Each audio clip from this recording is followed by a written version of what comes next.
happiness only exists in the present moment. You can't be happy in the future, because if you're thinking about yourself being happy in the future, then that's kind of creating a lack right now. That's like you looking back with nostalgia maybe, but it's still another form of lack because you don't have Mhm. that now. The only time to be happy is when you're in the present.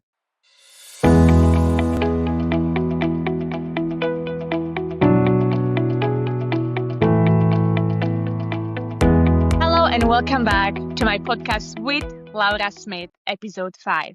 Today I have a very, very special guest. It's my husband, Natchet Taylor, and I can't wait for you to get to know him a little bit better and you may fall in love with him like I did. So, Natchet, thank you so much for coming. I am very pleased that you agreed to this podcast. I want to share with the world who you are and what you went through, what transition you've been going through. And if you can share something about yourself, introduce yourself to the world, who you are. Well, first, thank you for having me on your podcast. I love your show and I've watched every episode so far and I very much love them. So, yes, thank you for having me on. I'm glad to talk with you Y- again in this format. I am very pleased. Natchet, you are musician, you're artist, you're husband of mine. You have some big past transitions. Do you want to share some little story about yourself? Well, sure. Yes, I am your husband and I am a musician and I am an artist and I have gone through quite a transition. You and I both have gone through a transition. We moved from the United States, from Texas here to Barcelona, and we kind of did it in a big jump. It I was a big shift of our lives, right? It was, and I am very glad that I have you here as a masculine, as a male in my podcast, because normally I do podcasts with women and spirituality and stuff like that. So I'm very glad that you agreed to join, and Yes, because we can talk about spirituality that's for what I sure. wanted to open up. That there are men into these things and they going through For their sure. own journey, and I'm so glad that you're willing to share these things with us and wake up the and connect maybe some men in this world that may share and experience the same things like you did. So let's go start at the beginning. How did you end up in Barcelona? That's great. I think that is a fantastic start to our conversation. You and I jumped from Texas to Barcelona. Well, but when we were living there, we were different people living different lives, right? Like I was a firefighter and I'd been a firefighter for 11 years. And right before we left, and I'm saying this all in third person so we can tell everybody the story, but I was a paramedic in San Antonio at a really busy station. So we worked 24-hour shifts. So it was very long shifts, not a lot of sleep, a lot of stress, a lot of hard work. It was a great job. But over the years, it finally started, I guess, all that time of no sleep and dealing with just a lot of that type of work, that shift work over time, and it just kind of starts to drain on you. And I was starting to feel pretty unhealthy, not just physically, and I did have some health issues, but also mentally and spiritually. I felt really numb. I felt really dull. And you and I had talked about moving to Europe anyways, even if it was after I retired from the fire department. And then you and I just decided, and I think maybe it was you who's like, let's just go. And I was at that point too, where I was like, let's just go.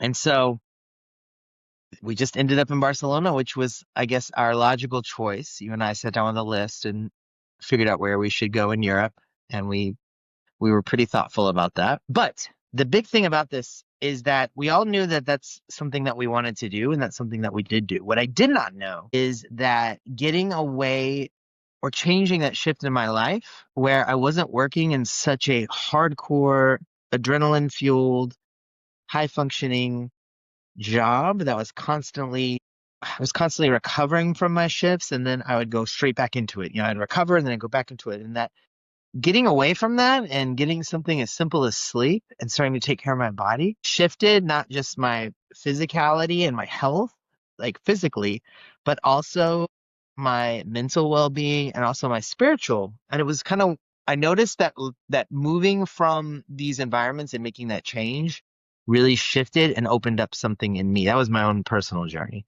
So I'd been meditating for about a year. I don't know if you remember, we were making Mm-hmm. goals and I had said, I'm going to meditate every day, starting at, but I never really felt that shift or that breakthrough or that I had a lot more insights and aha moments into my own spirituality and my own personal growth after I got out of this like survival mode, because that's what it is. It's Mm. survival. Being in an adrenaline fueled atmosphere is your body's in a survival mode. You're like fight or flight or all these things, right? So getting out of that and kind of, I guess, detoxing from that, for lack of a better word, really started that shift for me. That was the big transition. We had a lot of transitions. We moved countries. We changed our locations. We changed cultures. We changed the language we hear every day, right? But it was beyond that change. The biggest change for me, I guess, was in that aspect, that spirituality and even maybe that mental. How was it for you to adjust to that restful moment, to that like peaceful moment? Of course, I can imagine it wasn't right away when you moved Right. here because we had so many things to go through, and it wasn't like at least first 8 to 6 months till we like settled down. How was that settling down for you? Wasn't it? I had Diana before here. That's funny. I was just about to mention her. I was like, so glad you asked that question Mm-hmm. because when I watched that last episode, Deanna, it's too fun, Mm-hmm. um, with Conscious Talks, right? Yeah.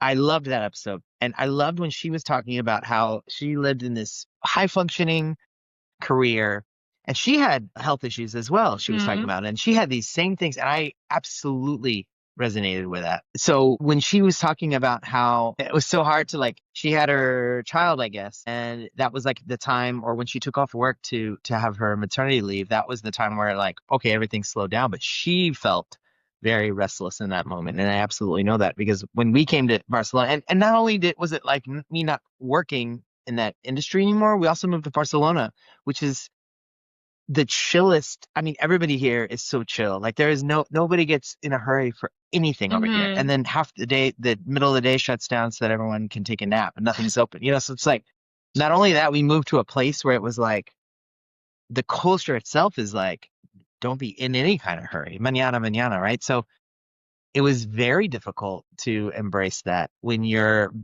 nervous system is still screaming for something to do, to be engaged with. It was kind of a shock. It was kind of like jumping into, like an ice bath or something. So are you doing siestas now? We are doing a lot more siestas now. It was funny because we resisted it Yes. and we were like, hey, what, we come from a different culture. Even in Slovakia, they're really, you know, Would you say you have experienced some kind of internal conflict with this, with yourself? Like sometimes we put so much pressure on ourselves that we have to do something and we have to achieve something. And if you don't do anything for a while, you're starting to judging yourself. Like you're being lazy, you're not doing enough work, you're not learning enough, you're not doing enough to get some progress done. Did you struggle with this? I did coming over here and then not having so much to do, going from the job that I really loved, that had it gave me a lot of personal purpose and I did a lot of good and it was a job of serving others. But then going from that to not really knowing what I needed to, I knew that I needed to change and I knew that it was time to move on. I wasn't really sure as to what I was going to do at the time. So it was actually pretty scary. And then as far as that personal conflict you're talking about, I think for sure, because when you are not in that mode anymore, like Deanna was saying too, where you're not in that high functioning mode anymore, everything kind of opens up, especially in your brain as well. And that's actually, science based. When you're out of that beta thought process and you're kind of more in alpha and all these different other mind states, you are able to see things not through this big ego or this super hyper focused stress view. So you see things in a lot broader view. So that brings up a lot of things. And I did notice a lot of things about myself that come up when you're in this quieter spa mode, if you will. Mm-hmm. And especially in my meditations as well, you notice a lot of things about yourself. But these, I think, are gifts. They're signals as to things in yourself that are holding you back from being in the present moment, are holding you back from your happiness, or holding you back from all the things that you want to be and want to achieve. So these are great signals that come up when you're like having these internal conflicts. It's literally a flag Mm-hmm. going, hey, there's something here that you need to address that you haven't addressed. You've been in fight or flight mode for so long. You've been working these jobs. You've been doing this. You've been so busy. You've been in the rat race of America and Texas that you are not present. These are the things that are holding you back from what you want to achieve and who you want to be.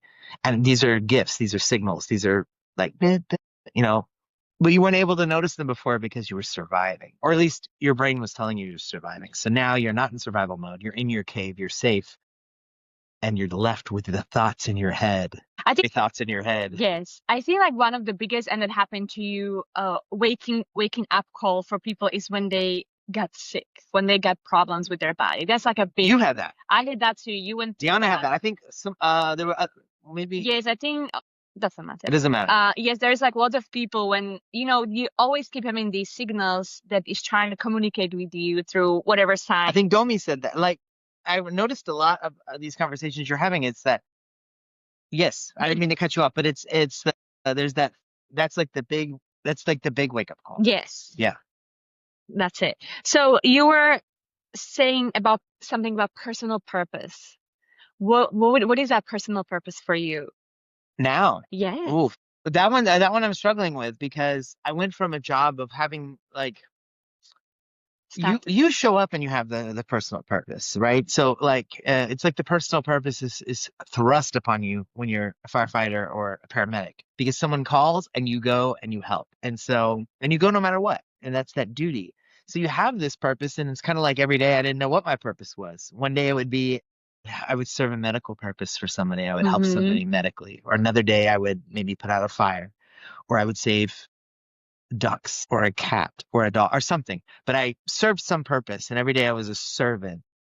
And now that's what I'm struggling with right now. I have a servant's heart. I'm also an artist. I love to create. So I'm trying to find that purpose now and one that's more aligned with, me not slowly killing myself or getting cancer or having, some sort of horrible disease or I want to stay in balance. I'm a Libra, I have to stay in balance. So I'm trying to find that purpose and find something. That's why I'm very inspired by you and what you're doing because I love watching you do this purpose and this flies flying around. The door open. So would you say like I know that and I know you I would say, and I don't want to speak for you, that your personal purpose is a lot to do right now these past months also like with working on yourself. Interesting. I think that you can call that as a I have thought of that. I have thought of that it's kind of like there's a few times in my life where I've always been a go go go, and there's been a few times in my life where something physically has happened to me. I broke a leg or broke my hand. I couldn't work. I couldn't train jujitsu. I couldn't lift weights. Couldn't do the things that I loved, and I had to stop. And I remember I had this friend who was also a massage therapist who helped me with my leg. She said, um, I broke my leg and I wanted her to fix it, after I'd healed and I wanted it to loosen up and all these things. And she was like, these are messages to tell you to like slow down, or at least when these things happen, you can't control them. Make the best of it. And sometimes making the best of something is not doing anything or doing something in those quiet spaces. And I've thought of that. Being stuck, I didn't have papers for so long. I couldn't get a job. I'm still trying to learn the language so I can go to job interviews or whatever, try to find something, some opportunity. And I've noticed, like, I even wrote in my journal that, okay, this time my job is to do this, to improve myself spiritually, also learn the language, like you have all this time to sit at home and immerse yourself in it. So I think maybe you're right. I think that's my purpose right now. It's myself. So do you struggle with this? I do. There's something I listened to. I think I sent it to you. Maybe we could link it in your description. It's a YouTube video I was listening to, and I'll find it. I will find it. But basically the premise is that there's times in your life, just like seasons of the planet, where you're in winter. And these are the times where like you think nothing is happening, or you think you are slow, or you're not doing anything or not achieving anything when you look at it that way. But really what's happening like under the ground in winter, the seeds are starting to like settle in, and what's happening is a process within, like a chrysalis, right Mm-hmm. before the butterfly. There's a lot that's going on in that cocoon that we're not even aware of, that has to happen before the next stage, which is the big blooming, the when spring comes through, and the green comes up and the butterflies bust out. Like, these are the times that are the hardest for me, because I'm not moving and I want to move. I want to go. I want to go. And that type A personality that drove me into being in the fire service is also the same thing that is like brutal when you're in these winter times. But I'm learning finally, after so many years and so many injuries and so many things, that those are the best times, because the healing, the sleeping, I literally learned it when I left this department, that I need sleep. And look what it did to my life. Me sleeping actually changed my life. It's the same thing. You being in these winter times where you're not doing anything is like sleeping. It's like where you're really actually doing the growth.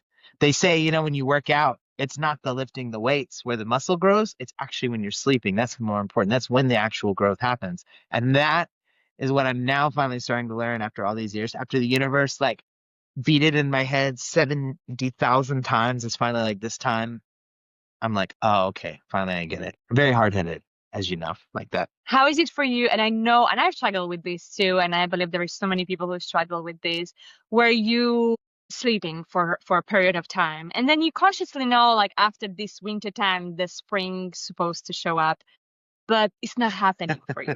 Right.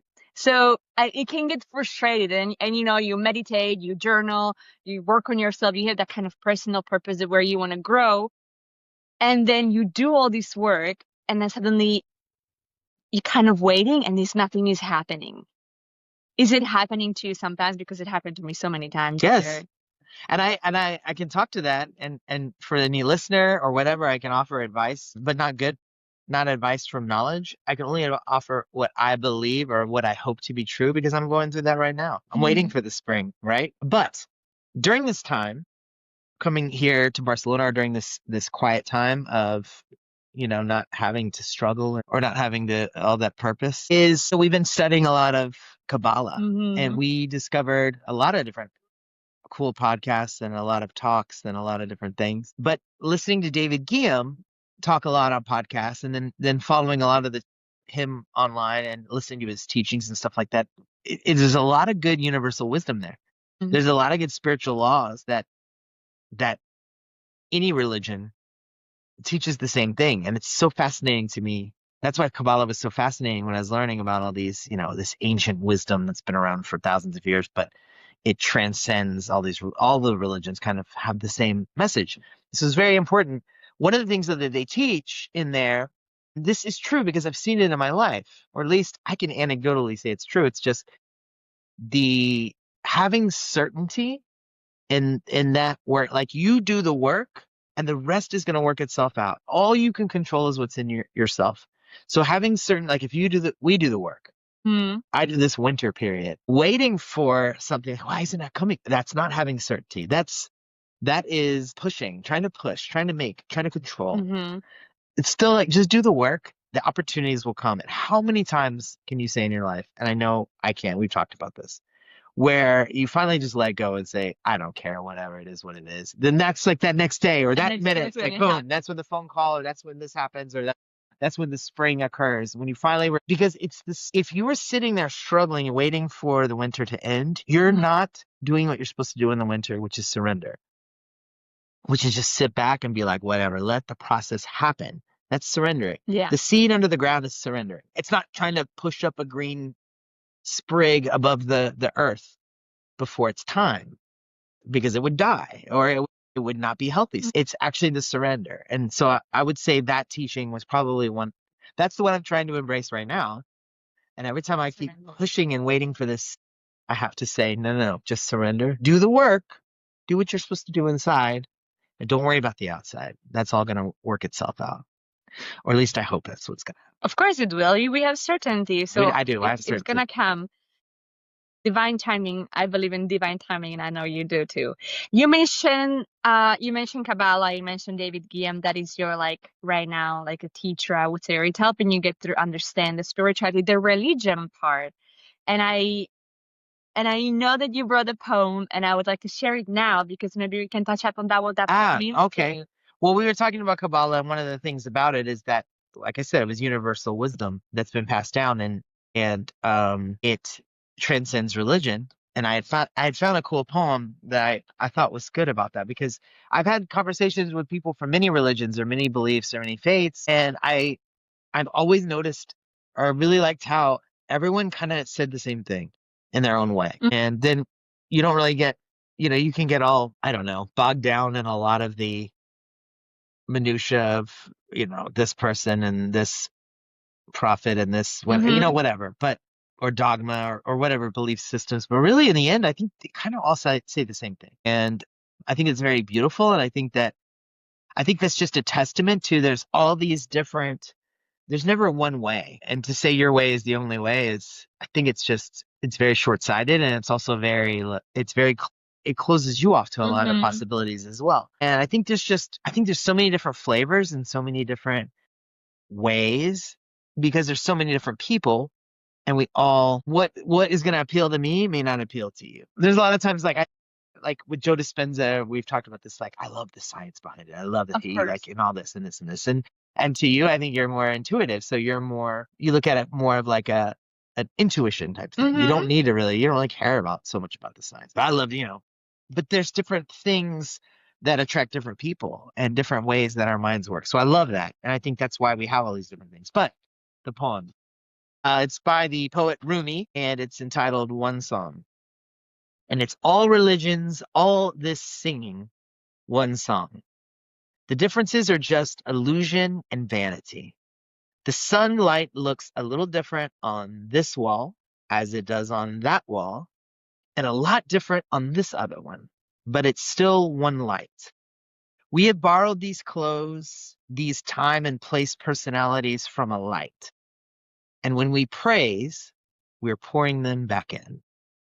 I like that poem. I love that poem. Thank you for sharing.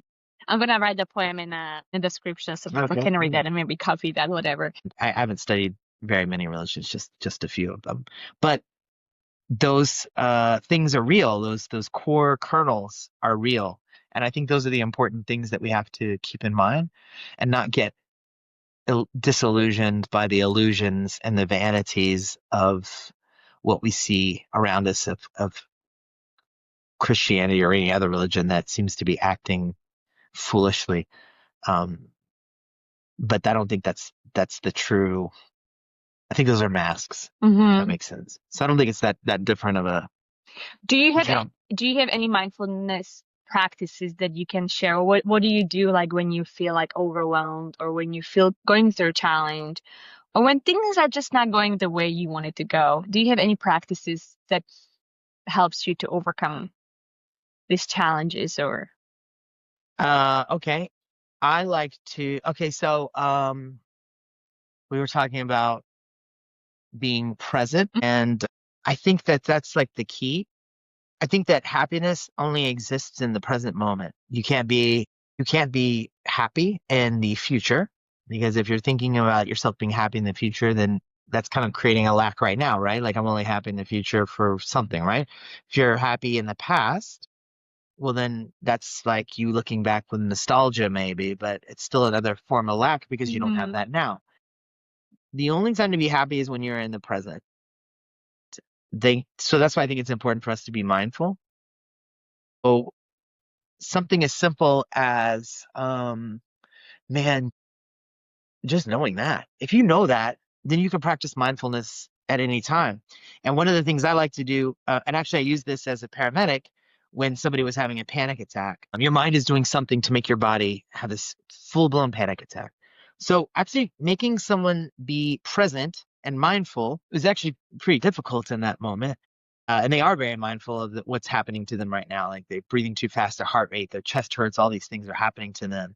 But what I like to do in that moment is I notice that when you are being mindful, you can actually reduce those things, that fight or flight, that sympathetic nervous system we're talking about again, because that's the panic attack is a full-blown sympathetic nervous system response. And so what I would do with them is I would, we would work on their breathing and become aware of your breath, Mm-hmm. which is meditation. That's what I love to do. When I meditate, that's all I try to do is maintain, be aware of my breath, feel what it's like to be in my body, things like that. And then I would ask my patients to, I want you to tell me something that you see. Pick out 5 things that you see in front of you. Um, I mean, we would go through that and they would try. And then I would say, okay, tell me 5 things that you can hear right now. What are 5 things you can hear? And we go through the 5 senses. What can you smell right now? Tell Mm-hmm. me 5 things you can smell. Or maybe, maybe I wasn't smelling good because I've been up all night on the shit. Or maybe whatever. But all these things of like using your senses to connect to where you are in the world right now is a way of practicing mindfulness. And I like to do that in meditation too. Like when I first wake up and I'm meditating, I like to focus on my breath and then I like to feel my body. I like to start with my feet and Mm-hmm. say like, okay, let me feel my toes. And do I feel sore there? Do I feel stiff? And then I'll go to my ankles and I'll just move up and be systematic about feeling and waking up like my entire body. Like I like to think of the sunlight coming on Mm-hmm. each part of my body. And that is truly being in the present moment. You're not thinking about the future or the past. You're right there. And it's funny how even the simplest of things, even just paying attention to your breath, actually feels like happiness. Mm-hmm. And you have the best chance in the world right then to shift your mood into something greater than you feel. Because if you're feeling depressed, you're feeling angry or sad, you're somewhere else. You're in Mm-hmm. you're in the past or the future. Or if something's happening to you now, that's horrible. Sitting in it, and like your other guest, Naomi Buff says, sit in the shit. Actually, when you sit in it and just surrender and be like, okay, I'm in it. What is this telling me? What can I learn from this horrible pain that I'm feeling right Mm-hmm. now? It's so crazy when you search for the pain, it does not want you to grab it. It's like, nope, you know what? I'm out. So many times I felt so much horrible pain, and then I finally like, fine, let me just experience it. What is this pain like? Let me be mindful. How does it feel? How much does it? It's so funny how it starts to disappear then. When you start really like shining a light on it, it's like, okay, I'm out. And it's kind of crazy how just being mindful really like it's just like choosing to be happy. I absolutely agree with you, and I like this message that you share because it's very powerful. Mindfulness, gratitude, being aware of your feelings, of what you're experiencing, name it, and Name it. That's a good one. Name it. name it. That's like shining a light on it. It's like labeling it. Yeah, that's a good one. I like name it. As soon as you know consciously what's going on with your life, you have the power to work with it. Right. The signals The signals, like, hey, exactly. this needs attention. This is wrong, or this is this. Mm-hmm. It is. It's like a signal. What you're talking about it. It's like, I told you, if I know I'm in a fight, then I'll fight. And I'm very stubborn like that.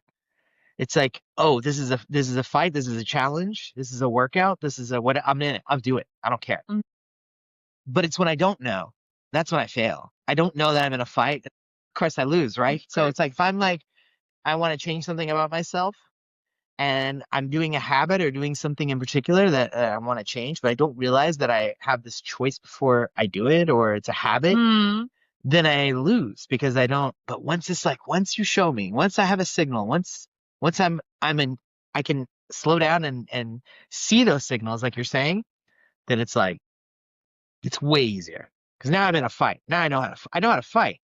But when I am unaware is when I lose. I just want to mention, because we are going towards the end, Natchet, you are not just doing your personal purpose here in Barcelona, and you just weren't paramedic or firefighter back in the States, but you are also a musician and you created a great band here. So if you can share your name and what is going on with the band, just introduce the band maybe and invite people to listen some of your Well, music.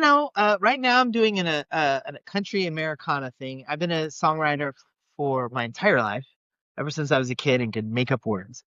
So, and I've been in a lot of bands, but the one I'm in right now in Barcelona is the Natchet Taylor Band, and we have a new single out, and we're going to release a record very soon. And we play around Catalonia in Spain, and we want to tour Europe. And so look for us and listen to us and check out the videos and Maybe you'll put a link in your thing. I will definitely put a link in the description with Natchet Taylor band. So if you can't wait, just go hurry up and check it out right now. And I think we are going towards the end. So I would like to ask you maybe the last questions. What would you share with people who are maybe going through transformation or who are trying to change? Because you also mentioned that you needed to change. Mm-hmm. And some people maybe have that need that they want to change, but it's difficult for them because they don't know where to start. When you have that feeling of I need to change, that there is something I within me that need to change in my life. I think we all feel that, right? That's a universal condition where we're always trying to improve something in our lives or of ourselves. We talked about this before. Don't just look off at Mordor, right? Like, just look in front of you and just start taking steps. You know the direction, take the little steps is what I would say.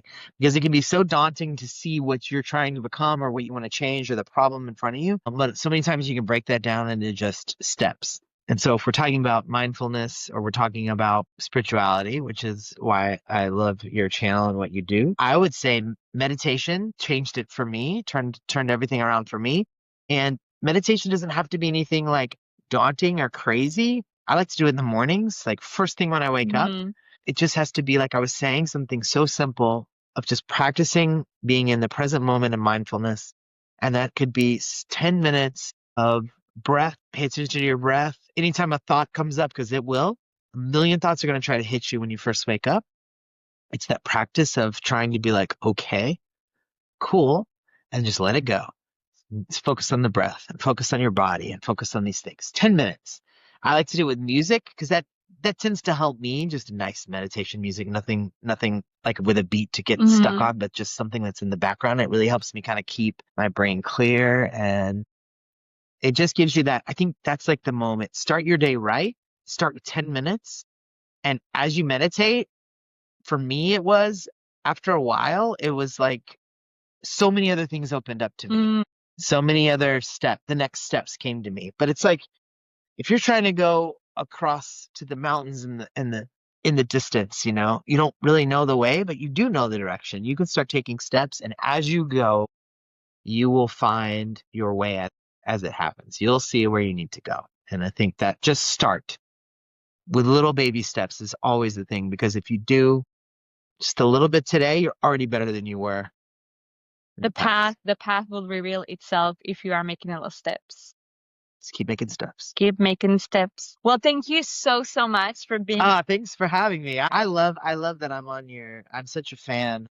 Thank Laura, you. I'm such a fan of your stuff, so I'm so glad that you had me on your.